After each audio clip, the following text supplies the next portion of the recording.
እልልልልልል አብርሽ ወደ ራሱ ተመልሷል። የተመለሰው እንዴት እንደሆነ ባይገባንም ደስ ብሎናል። አብርሃም እንግዲህ ሱቅ ተሸልመዋል።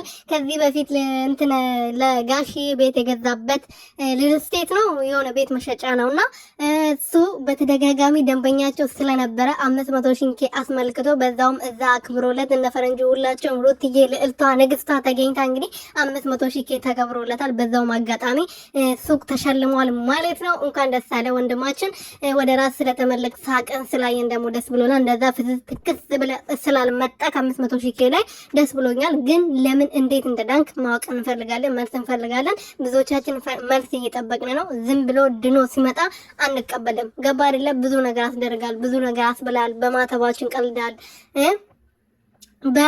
ባዳነን ጌታ ይሄን ትንፋሽ ራሱ አውጥቼ በመናገርበት እንዲፈቅድልኝ ላረገልኝ አምላኬ ቀልዳል። ስለዚህ እሱ ደግሞ ቀልድ አይደለም። ገባ አይደለ? እንዴት ነው እውነት እንደነበረ በምን እንደዳንክ እንፈልጋለን። ለሞዴሱ ክብር ካለክ ይሄን እንድታሳየን እንፈልጋለን። ግን ሳቅን ስላየን ደስ ብሎኛል።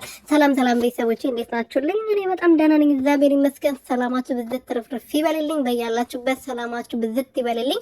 ለዚህ ቻናል አዲስ የሆናችሁ ሰብስክራይብ፣ ሼር፣ ላይክ እያደረጋችሁ ቤተሰብ እንድትሆኑ በትህትና እየጠየቅኩኝ አበጋዛቻችን አማቻችን ደህና ሆኖ ስቆ ፈገግ ብሎ ከሚስቱ ጋር ከሩትዬ ልዕልቷ ጋር መጥቷል። እንግዲህ ዛሬ ሄርሜላ የለችም፣ እግዚአብሔር ይመስገን።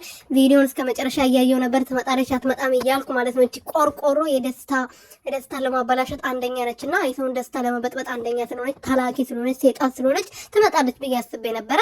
ግን እንደዛ መሆኑ አልመጣም። እግዚአብሔር ይመስገን ሰላም ሆኖ ሩትዬና አብርሽዬ እጃቸውን ለእጃቸውን ተያይዘው የኔ ልዕልት ሩትዬ የኔ ፍቅር ግን ልብሱን ባትለብሲ ደስ ይለኝ ነበር፣ ሌላ ልብስ ብትለብሺ ደስ ይለኝ ነበር የኔ ውድ እህት ማለት ነው።